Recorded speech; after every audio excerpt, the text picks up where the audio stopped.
Maoist party కేంద్ర committee మాజీ కార్యదర్శి, అట్లాగే ప్రస్తుతం మావోయిస్టు పార్టీకి సలహాదారుగా వ్యవహరిస్తున్నట్టు చెబుతున్న ముప్పాళ్ళ లక్ష్మణరావు అలియాస్ గణపతి ఎక్కడున్నారు?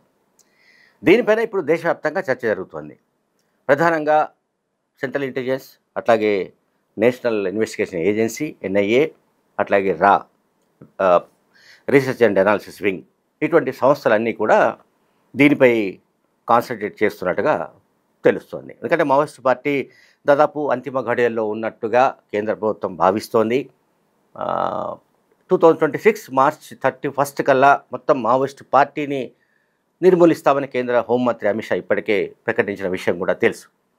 ఇప్పుడు ఇక కేంద్ర కమిటీలో గతంలో 35 మంది సభ్యులు ఉండేవారు. చాలామంది ఎన్కౌంటర్లో చనిపోయే విషయం తెలుసు. నల్లాద్రి దగ్గర నుంచి మొదలుకుంటే సంతోష్ రెడ్డి కానీ, లేకపోతే శీలం నరేష్ కానీ, ఆ తర్వాత చెరుకూరి రాజ్ కుమార్ కానీ, అలియాస్ ఉదయ్, అట్లాగే సుధాకర్, మోడెం బాలకృష్ణ, గజల రవి, ఇంకా చాలామంది, కట్ట రామచంద్రారెడ్డి, కడారి సత్యరెడ్డి ఈ మధ్య ఎన్కౌంటర్లో చనిపోయారు. తర్వాత Makkiraj Haragopal alias RK alias Ramakrishna, అట్లాగే హరిభూషణ్, ఆనంద్, ఇటువంటి వాళ్ళు కూడా చనిపోయారు. సో ఇప్పుడు ఇక మిగిలింది ఆ పార్టీలో Mallojula Koteswararao, Mallojula Venugopal alias Bhupathi and Abhay alias Abhay, అట్లాగే తక్కెళ్ళపల్లి వాసుదేవరావు అలియాస్ సతీష్ అలియాస్ ఆషన్న.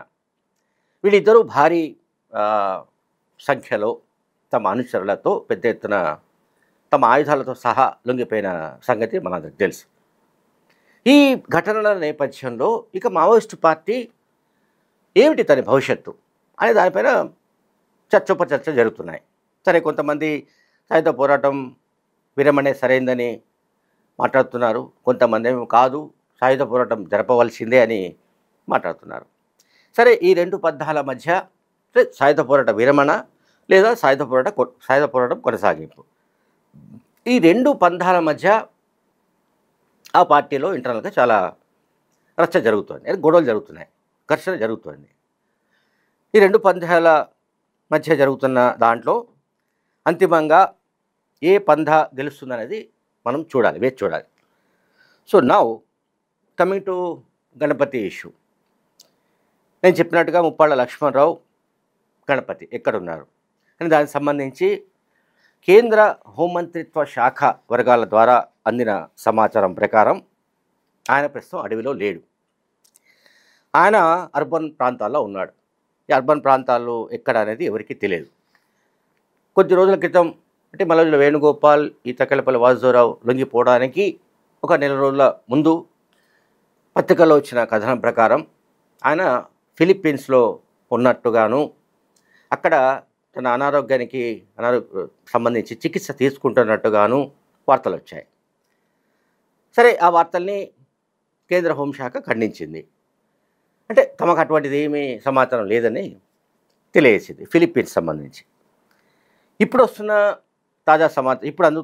తాజా సమాచారం ప్రకారం అయితే ఆయన ఇండియాలోనే ఏదో ఒక సిటీలో ఉండవచ్చునని చెప్తున్నారు, మెట్రోపాలిటన్ సిటీస్లో, లేదా నేపాల్లో ఉండే అవకాశాలు ఉన్నట్టుగా కూడా ఒక సమాచారం ఢిల్లీ నుంచి వస్తోంది.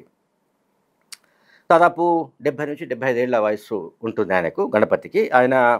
ఆయనకు ప్రధానంగా ఉన్న అనారోగ్య సమస్యలు, ఒకటి ఆయన డయాబెటిక్ పేషెంట్ కావడం, షుగర్ లెవెల్స్ తరచూ పెరిగిపోతుండడం, అలాగే ఏళ్ల తరబడి నడిచిన కారణంగా వచ్చిన మోకాళ్ళ నొప్పి, దానికి సంబంధించిన సమస్యలు, వీటన్నిటి నేపథ్యంలో ఆయన బహుశా అర్బన్ ప్రాంతాల్లోనే ఎక్కడో షెల్టర్ తీసుకొని ఉండవచ్చు, రహస్యంగా ఆయన విశ్రాంతి తీసుకుంటూ ఉండవచ్చు, తన అనారోగ్య సమస్యలకు చికిత్స తీసుకుంటూ ఉండవచ్చు అన్నది కేంద్ర హోంమంత్రిత్వ శాఖ చెబుతోంది. ఈ మేరకు ఆరా తీస్తోంది. అట్లాగే కేంద్ర హోంశాఖ మంత్రి అమిత్ షా కూడా చాలా కీన్గా గణపతి ఆచూకీ కోసం ప్రయత్నిస్తున్నట్టు తెలియవచ్చింది. ఇప్పుడు ఇది వరకు మావోయిస్టు పార్టీ కేంద్ర కమిటీలో 35 మంది సభ్యులు ఉంటే, అనారోగ్యంతో చనిపోయిన వాళ్ళు, ఎన్కౌంటర్లో ఎన్కౌంటర్లలో చనిపోయిన వాళ్ళు పోగా ఇప్పుడు 11 మంది మాత్రమే మిగిలినట్టు అధికారికంగా సమాచారం వస్తుంది. అంటే చాలా విశ్వసనీయంగా తెలుస్తోంది.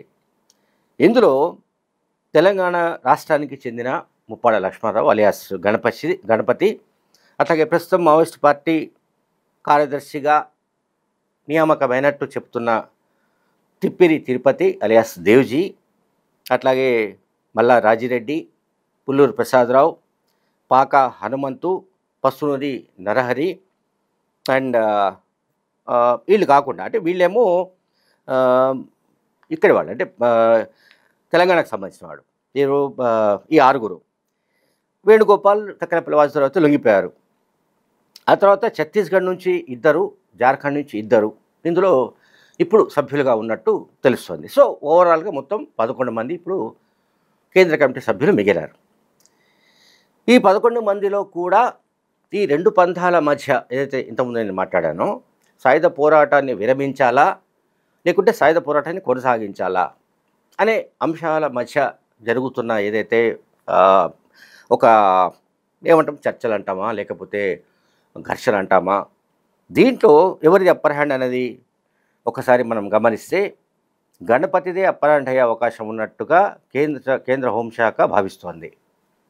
గణపతి సాయుధ పోరాటం కొనసాగింపునకే ఆయన దానిపైన పర్టికులర్గా అంటే పక్కాగా ఏదైతే మనం ఆర్మ్డ్ స్ట్రగుల్ మొదలుపెట్టామో, సాయుధ పోరాటాన్ని మొదలుపెట్టామో, ఈ తరుణంలో ఆపరేషన్ కగారైనా, గ్రీన్ హ్యాండ్ అయినా, మరొకటైనా ఏదైనా కూడా ఇంతకంటే తీవ్రమైన నిర్బంధం ఇదివరకు ఎప్పుడు లేదు, ఇక ముందు రాదు.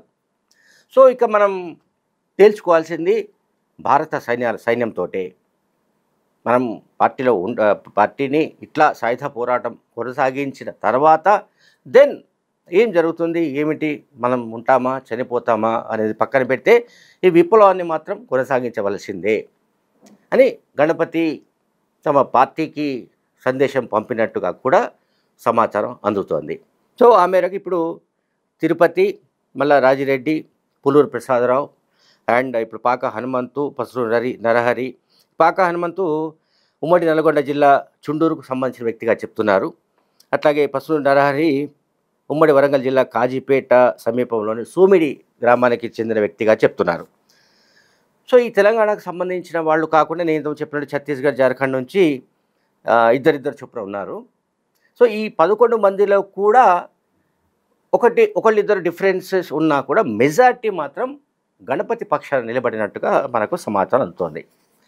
ఎందుకంటే గణపతి గతంలో ఆయన పార్టీ సెక్రటరీగా ఉన్న కాలంలోనే దేశంలో 16 రాష్ట్రాలకు పైగా దాదాపు 125 జిల్లాలకు పైగా పార్టీని విస్తరించిన విషయంలో కానీ, పార్టీ విస్తరణకు సంబంధించిన విషయంలో కానీ, అట్లాగే దేశ విదేశాలలో ఉన్న ఈ భావజాలంతో ఉన్న వాళ్ళ కమ్యూనిస్టు పార్టీలతో సంబంధాలు, మావోయిస్టు ఐడియాలజీతో నడిచే పార్టీలతో సంబంధాలు నెలకొల్పడం, అట్లాగే నిధుల సమీకరణ అండ్ పార్టీ క్యాడర్ను టెక్నాలజీ పరంగా ఎట్లా డెవలప్ చేయాలి, ఏ రకంగా వాళ్ళని మరింతగా టెక్నాలజీ పరంగా వాళ్ళకు నాలెడ్జ్ అందించాలి, ఆయుధాలను ఎట్లా సమకూర్చుకోవాలి, ఈ విషయాలన్నింటిలో కూడా గణపతి అత్యంత కీలకంగా పనిచేసినట్టు తెలుస్తోంది.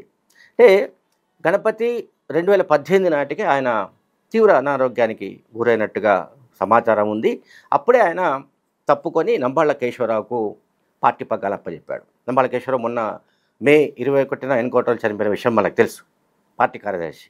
సో నంబాళ్ళ కేశవరావు కూడా పార్టీని బలోపేతం చేయడంలో కీలకమైన పాత్ర పోషించినప్పటికీ ఈ మొత్తం అంటే పార్టీ యంత్రాంగాన్ని, పార్టీ నెట్వర్క్ను నడిపించడంలో అండ్ ఇతర దేశాలతో కూడా పెరు కానీ, ఫిలిప్పీన్స్ కానీ, ఇతర కమ్యూనిస్ట్ పార్టీలు ఉన్న ప్రాంతాల్లో, దేశాల్లో సంబంధాలు కొనసాగించడంలో కానీ గణపతి పాత్ర కీలకమైనదిగా చెప్తున్నారు. గణపతిపై కనీసం 13 రాష్ట్రాల్లో, ఈ దేశంలోని 13 రాష్ట్రాల్లో వందలాది కేసులు ఆయన పైన ఉన్నాయి. ఈ నేపథ్యంలో ఆయన ఇంకా లొంగిపోయే అవకాశం లేదని తెలుస్తోంది. గణపతి ఆచూకీ ఆల్మోస్ట్ తెలిసిందని, అయితే అది బయట పెట్టడానికి ఇష్టం లేదని కేంద్ర హోంమంత్రిత్వ శాఖ మాత్రం తెలియజేస్తోంది. Thank you very much.